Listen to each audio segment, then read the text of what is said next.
আমি শুধুমাত্র আমার সহ-আলোচক সাইফ মোস্তাফিজের একটি কথা বলতে চাই। উনি একটি আলোচনা করছে যে জুলাই মব কিনা। হ্যাঁ, আপনাকে একটু বলি, মব জাস্টিস এবং মব ভায়োলেন্সের মধ্যে পার্থক্য আছে। জুলাই ছিল মব জাস্টিস, আমাকে একটু বলতে দেন।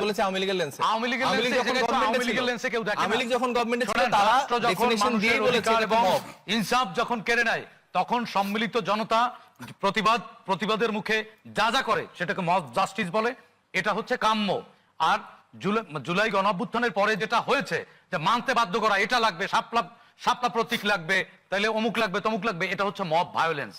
এই 12 ফেব্রুয়ারির পরে নির্বাচন কমিশন ঘেরাও, যমুনা ঘেরাও, নানান ধরনের ঘেরাও আমরা দেখেছি।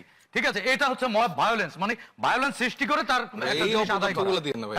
যাই হোক, এটা ফতোয়া না। শাপলা না হলে নির্বাচন হতেই দেবেন না। এটা হচ্ছে মব ভায়োলেন্স। 12 তারিখের পরের বাংলাদেশে এই যে গণতান্ত্রিক যাত্রা আজকে শুরু হলো বা কালকে শুরু হলো, সেই বাংলাদেশে আমরা মব ভায়োলেন্স চাই না। সেটা আপনিও নিশ্চয়ই চান না। আরেকটি কথা আপনি বলেছেন যে জুলাই শুধুমাত্র আপনারা যদি মানে মোমেন্টাম, আপনারা সেটা ক্রেডিট দাবি করেন। জুলাইয়ের আপনারা বলতে কি বলছেন? 21 জুলাই এনসিপি 21 জুলাই শোনেন, এনসিপি জুলাইতে আগে একটু শোনেন, পরে বলেন। সাধারণ জনগণের কথা বলেন, আগে একটু শোনেন। 21 জুলাই হাসনাত নিজে সংবাদ সম্মেলন করে ঘোষণা দিয়েছিল, I was the reporter who covers that assignment. বলেছে আমাদের দাবি পূরণ হয়ে গেছে, এখন ক্যাম্পাস খুলে দেন, আমাদের হলগুলো খুলে দেন, আমরা ক্যাম্পাসে ফিরে যাব, আমাদের দাবি পূরণ হয়ে গেছে। এটাও তো না কথা। Let me finish. তারপরে কাদের সেই মোমেন্ট থেকে বলছেন? লেট মি ফিনিশ ভাই, আপনি অনেক বেশি জানেন, ভুল তথ্য দেন। আমি অবশ্যই আপনাকে সেখানে ইন্টারপ্ট করব। আমি জানি, একটু বলতে দেন। জুলাইয়ের ইনফরমেশনগুলো নিয়ে আপনারা যদি ভুল তথ্য দেন ভাই, সেটা না ভুল তথ্য না, এটাই সঠিক। না, মোটেও সঠিক ভাই। আপনি এটাও তো মব করছেন এখন। আপনি ভুল ইনফরমেশন দিয়ে কথা তুলেন না, এটাই তো মব। ভুল ইনফরমেশন দেন। 21 জুলাই সরকারি বিশ্ববিদ্যালয়ের ছাত্ররা এবং রাজনৈতিক শক্তি যদি রাস্তায় না নামতো, হাসিনা পতন অবশ্যই হতো না, কারণ আপনাদের দাবি পূরণ হয়ে গিয়েছিল, আপনার ক্যাম্পাস খুলে দিতে বলেছিলেন। আর শাহরিয়ার ভাই আরেকটি কথা বলেছেন যে হবিগঞ্জের এক ছেলেকে এয়ারপোর্টে আটকে রেখে জিজ্ঞাসাবাদ করা হয়েছে। আমি তীব্র নিন্দাও জানাই এবং একই সাথে সমর্থনও করি।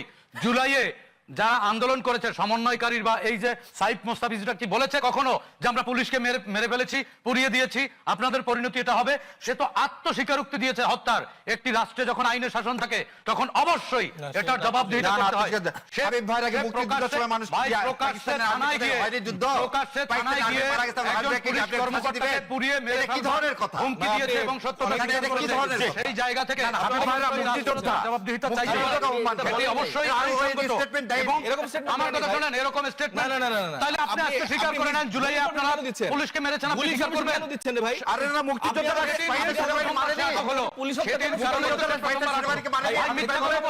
মিথ্যা কথা চিল্লায়ে বললে কিন্তু সত্য হয় না। আবিব ভাই বললো, আমি তো বাংলাদেশে থাকলেই বলছেন যুদ্ধের ময়দানে। তাই আমার কথা শুনেন, ওই ছেলে থানায় গিয়ে বলেনি যে আমরা অমুক এসআই কে পুড়িয়ে মেরে ফেলেছি, বলেনি না। কে মিথ্যা কথা বলছেন?